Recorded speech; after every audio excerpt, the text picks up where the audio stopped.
What is up, everybody? Today is Sunday, March 8th, 2026. Almost happy spring to you. We got 12 days until we get to spring. This time of year brings all the different things that go along with spring, like spring training, for instance. The Cactus League is well underway in Arizona. The Grapefruit League is well underway in Florida. We also currently have the World Baseball Classic taking place. You will see the championship for that on St. Patty's Day, March 17th. Wouldn't it be weird if it was the United States versus Venezuela? I'd like to say, what up, peeps? What up, peeps? Peeps? Peeps. Peeps? Peeps. Yeah, obviously Easter is right around the corner, so I got my Easter decor going on. I do have my shamrock here. St. Patty's Day is next. Listen, I'm not even really like a big giant fan of St. Patrick's Day, even though I'm very Irish. St. Patrick's Day is just a time for people to make fun of you that you're Irish. Like, oh, look at me, I'm Irish. Here's to you, cheers. Now come kiss me, right? That's as I'm literally sitting here about to salute and tell you that we're rolling with Isaac Bowman again tonight, old faithful in house. So look, I realize that I am in the not so serious chair. We're going to still get serious. I don't know if I have it in me to not be serious about things. So, at any rate, cheers.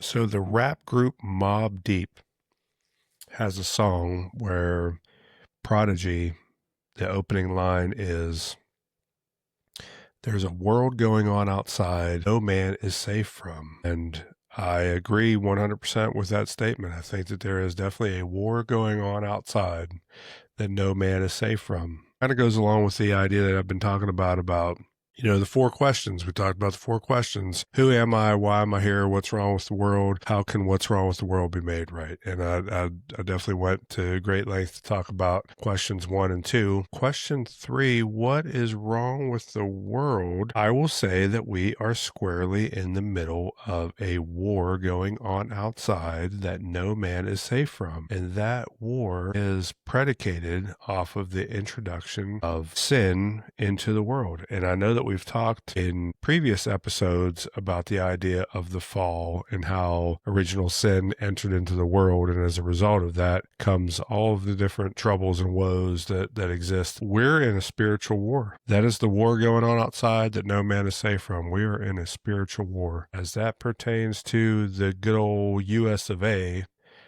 if you are born and raised in the United States, you are brought up under the guise of American exceptionalism. And listen, I love the United States. I would not have wanted to grow up anywhere else, although that's easy for me to say. I don't really know anywhere else. I have visited the United Kingdom several times. My mom was born and raised in Scotland, so I'm not a complete stranger to other parts of the world, but for the most part, Western mindset is really what I'm plugged into.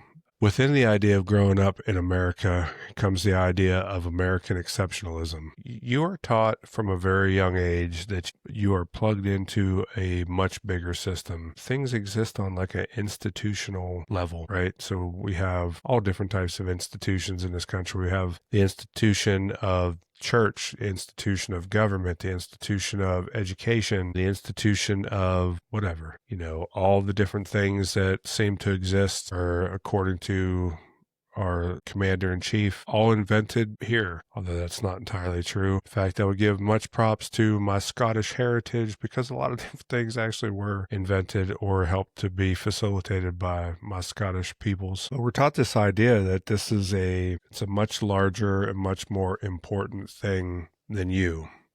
Right, the whole United States. And I find that is utilized and taken advantage of by different people who I've alluded to before want to pull on the heartstrings of people such as myself that will, obviously spend some money to get the latest, greatest World Baseball Classic hat. I have the one from the last World Baseball Classic, and it's similar, only it doesn't have the red bill. It's like all blue. But this is this year's World Baseball Classic hat. But yeah, like this whole thing is much bigger and much larger than you or I or anybody that we know. It's something that is built into us at a very young age. We learn from a very young age that we're going to pledge allegiance to the flag, right? We're going to pledge allegiance to the flag of the United States of America and to the republic for which it stands, one nation, under God, indivisible, with liberty and justice for all, right? We all said that pretty much our entire way through, at the very least, elementary school. A lot of that kind of tapered off by the time we were in middle school or whatever. And I don't think that we did that in high school. Correct me if I'm wrong. There are some schools that still do this. There are some schools that don't do this. But it's painted with this idea of like this system, this thing is all here. It's all designed for the greater good. Like somehow this thing, this entity, this United States of America knows what's best for absolutely everybody, including like the people within it as well as the people outside of it. Greatest nation on earth. And while I definitely subscribe to the idea that this is a great place. I think it was a great place to live, a great place to be born and raised in. I think that there is something godly that is presented towards us about our identity as being Americans.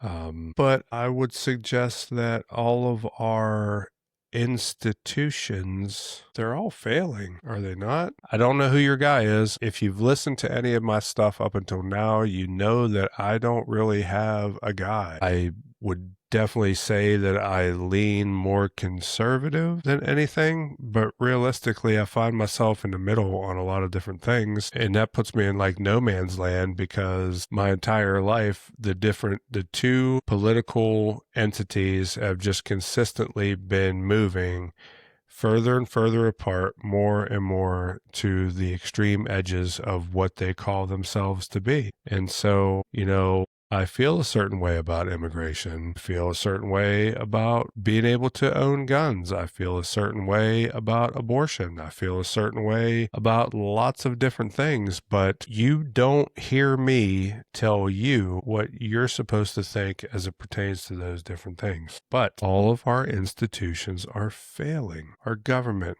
is failing. Our healthcare is failing. Our education is failing. Our media, our news sources are horrendous. They're terrible. What is it about America that makes America exceptional? Well, I think it has to come down to money.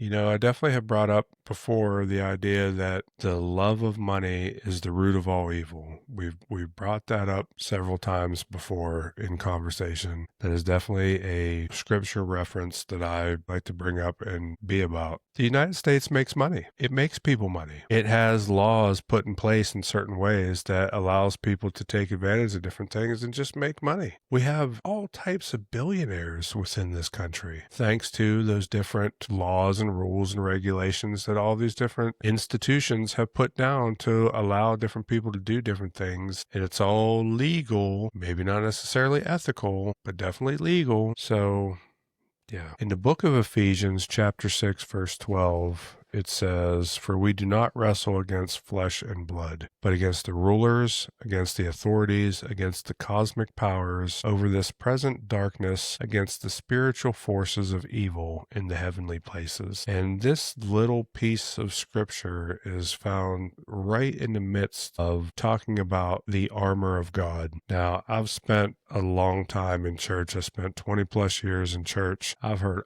all different types of people try to give sermons on the armor of God. Just as a little side note, most people don't do a very good job of giving this picture of the armor of God. I'm not going to sit here and give you some kind of a sermon about the armor of God, I promise you that. But I find this to be very interestingly placed in the midst of talking about the armor of God, because it's telling you very clearly that the things that are at work, the things that are going on in and around the lives that we're we're involved in, the grander scheme of things, is that there are powers and principalities behind all of these different various people that are doing the different things to make government broken, to make industry broken, to make rules and laws and regulations that benefit making these ridiculously super uber rich people. And what's interesting is like the very line before that, going back to verse 11 in Ephesians 6, it says, put on the whole armor of God that you may be able to stand against the schemes of the devil. Right? So, it talks about like, I don't know, the breastplates of righteousness and whatever. The devil is real. The devil has schemes. The devil would like for nothing more than for you to end up being in the midst of all these different same things that we see and read and find on the news. So put on the whole armor of God. Why? All of these nasty, terrible, wicked things that we have heard about in reference to things like the Epstein files, these are all from people that are in the very pillars of us. It's funny that we're the U.S. that literally says us, right? So how can you remove yourself from these different people? How can you remove yourself from all of these different things? Like these are the very fabric of our society type things. They're everyday people just like you and me that get involved in lots of different things. You remember Mary Kay Letourneau? She was the teacher that got together with her middle school aged student. Do you remember that? And then they got, after she served her prison sentence for having a sexual life with a minor, when she got done with that prison sentence, then they got married and they lived for a very long time afterwards, after she got out of prison for that. Us, nothing new, not new. We've been hearing about this stuff forever, our entire life. People in politics, people in media and science and teachers and doctors and lawyers and priests. It's like, don't get me started on the priests. Boy, the kind of stuff that was going on in the Catholic Church. Wow. It's insane. But we have been programmed to be plugged into this institutional mindset almost to where that we can't see the truth because of our allegiance to the system. Like the whole entire thing is too big to fail.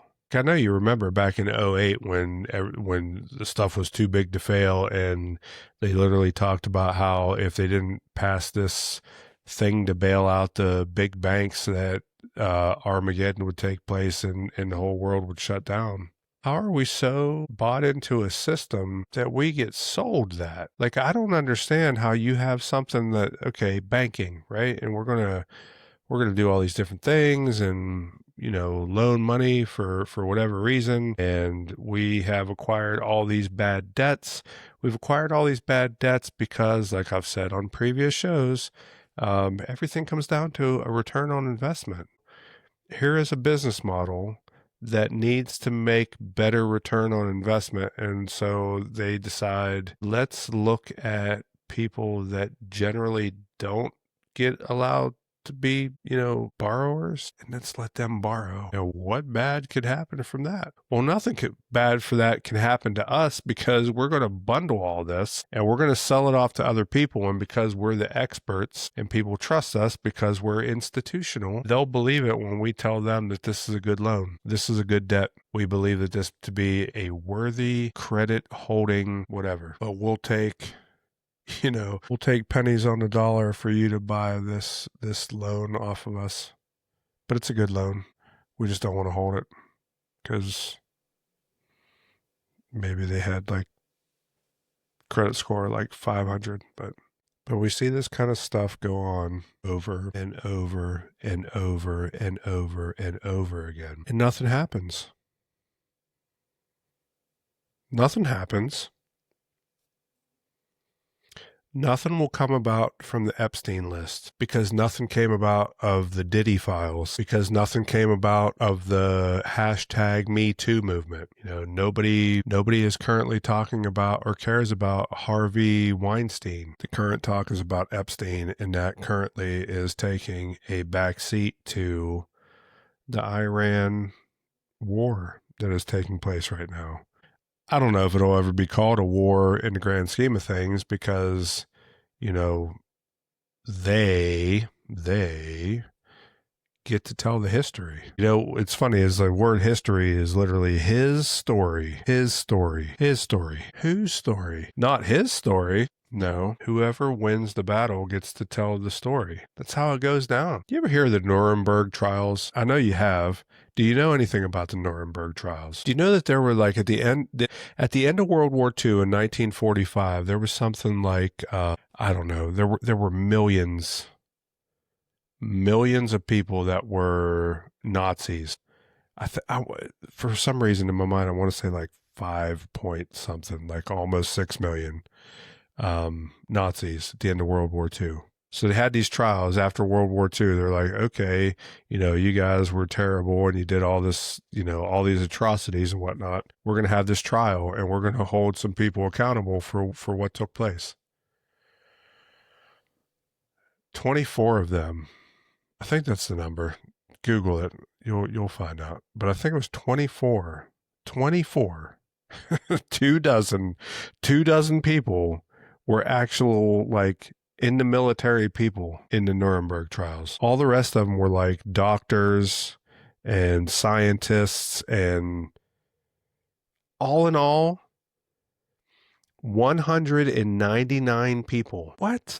Is that a show trial? Is that so you can say, like, we did something? I left somebody off my list earlier. Jerry Sandusky. That was another one. So Jerry Sandusky from 1994 until 2009 was having his way with boys. That's a long time. That's a very long time. You cannot tell me. Listen, my wife has got excellent intuition. Seriously. Like, if there's something off, then she just like feels that there's something off. And she'll call me out. Like, hey, dude. And I know people had come forward in the whole Jerry Sandusky thing. Why does it take so long for this stuff to ever get, like, dude never even got arrested until like 2011, like 1994 to 2009, and then he gets indicted. And then from 2009, it's still 2 years until he goes away. Why? You want to know why?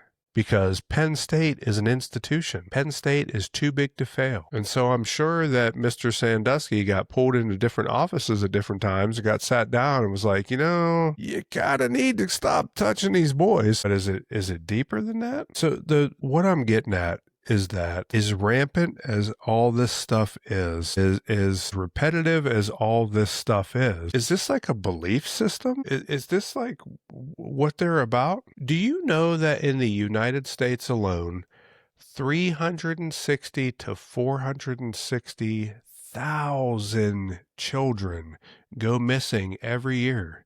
Every year. That's huge. Where are they going? Who took them? They didn't just all run away. It's not like they were all in situations where they were like, you know what?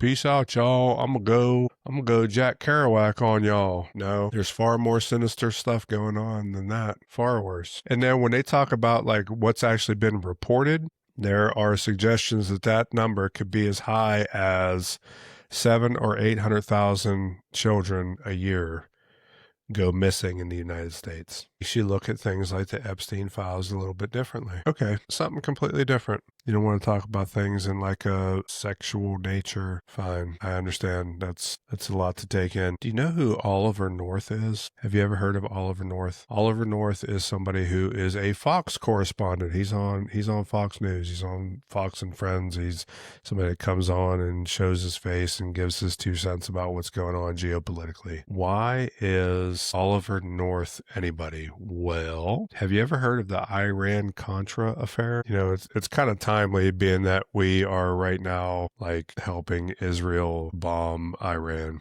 And again, if you've watched long enough, you know that I'm not sitting here trying to take sides. The Iran-Contra affair, it came to light in the mid-'80s.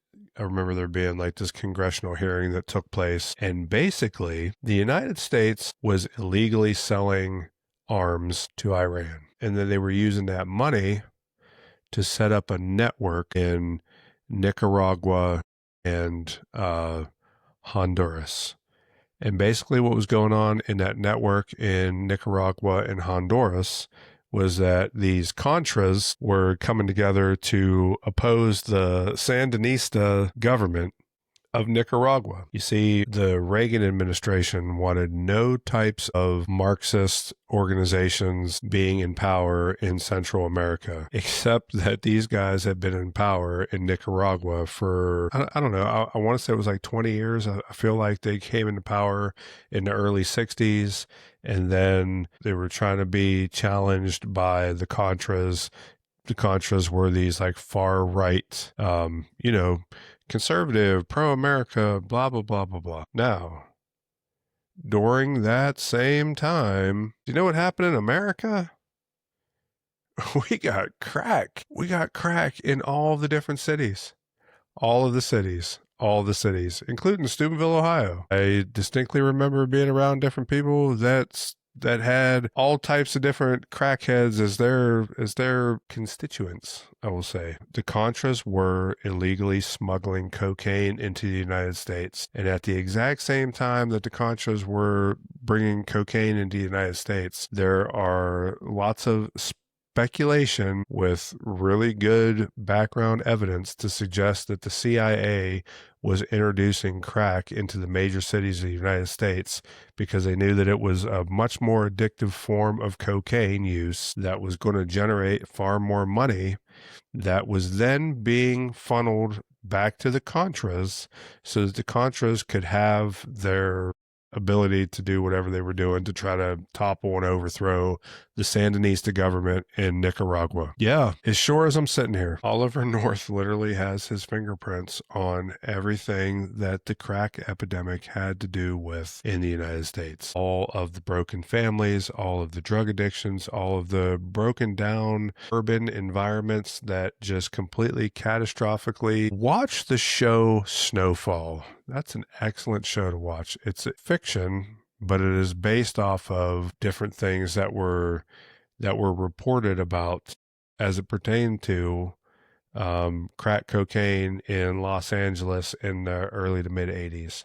But all these years later, Oliver North is rewarded by having a nice, cushy, six-figure job working for Fox News. And I know things came about from the congressional hearing of the Iran-Contra affair, and I know that there were legal things that happened, but on this end of things, dude's doing all right. I know people who have got caught with like little bits of next to nothing. In fact, I know somebody who got caught with money. He didn't even have drugs, and he went to prison and will forever be a felon in the grand scheme of things, that will constantly be like this thing dangled over him to be like, hey, stay in line, keep in line, because at the end of the day, you're a felon. You're a felon. Oliver North literally has his fingerprints on absolutely everything that has to do with crack in the United States, coast to coast. Correspondent on Fox News. Make it make sense. It doesn't make any sense. If you've watched my shows, you know that I've talked about the idea of macro America and micro America. I think that we are prone to be in defense of macro because from a very young age, we are taught that we are plugged into this system that is 100% macro. Stop doing that. The important aspects of your life are found within your micro. People that you are around on a daily basis, the people that you interact with on a daily basis, that is your micro. That is where your heart should be. That is where your passion should lie. For the love of money is the root of all evil. I think that is a very important scripture verse for us to ponder on in many aspects of me sitting here talking to the camera. But also, I know that this is a biblical concept. It's not really written this way, but be in the world, but not of the world. You have to go to work. You have to provide. You have to maintain your household, your living, your livelihood. But you have the ability to have a voice. I'm using my voice here. I know if you ever engaged in conversation with me at the shop or within the store or whatever, I'll give you some of this. I don't know if you'll necessarily get the full measure of it's my show with Scott Kosek. You have a voice. Use it. People aren't going to agree with you. And that's great. We need more practice of that. We get this dumb idea that you shouldn't talk about politics or religion. And I understand the concept of why that is. That is because all the different people that would preach to you politics or would preach to you religion come at it with this idea of whatever they have to say is 100% gospel fact, and there is no disputing what they have to say. And so therein lies a problem, to be that there can't be any kind of discussion or debate, because you're approaching it with this idea that what I have to say is 100% right. Don't interrupt my monologue. But that's not reality. The Bible also says that you will hear of wars and rumors of wars. See that you are not alarmed. We hear all these different things, all the Epstein list, the Diddy files, the Jerry Sandusky stuff, the hashtag Me Too, the Harvey Weinstein, the missing and exploited children, the, Iran-Contra affair, the whatever, Oklahoma City bombing, the Waco, Texas thing, the whatever, the first World Trade Center bombing, the September 11th JFK assassination. I understand that like so much of that really isn't like wars or rumors of wars, but they lead to wars and rumors of wars. I think the Branch Davidians certainly felt like they were in the midst of war as the U.S. government was running over their building with a tank. The folks inside the Oklahoma City building certainly felt like they were at war as explosives ripped through their building. This is the human condition. That's why it's such cyclical. You see stuff on the news and you're like, oh my gosh, I can't believe. Why can't you believe?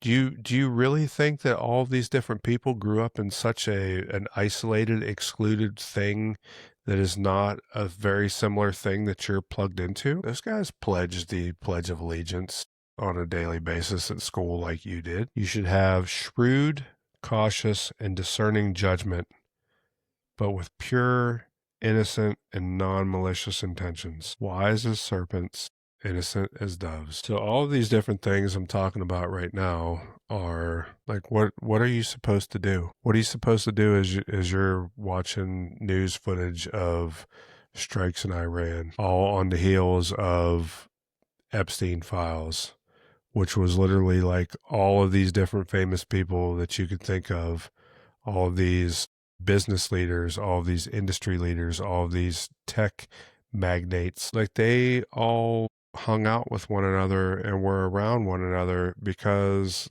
they are plugged into the same system. Dare even say that they worship at the feet of the same God. It's not the God of the Bible. They might say that. But at the end of the day, how can you go and put your head on the pillow and sleep when you know that you've killed, your direct action killed? It's weird. It's really weird. So, in closing, I would hope that you would remember that this is a spiritual battle. There's something past all this.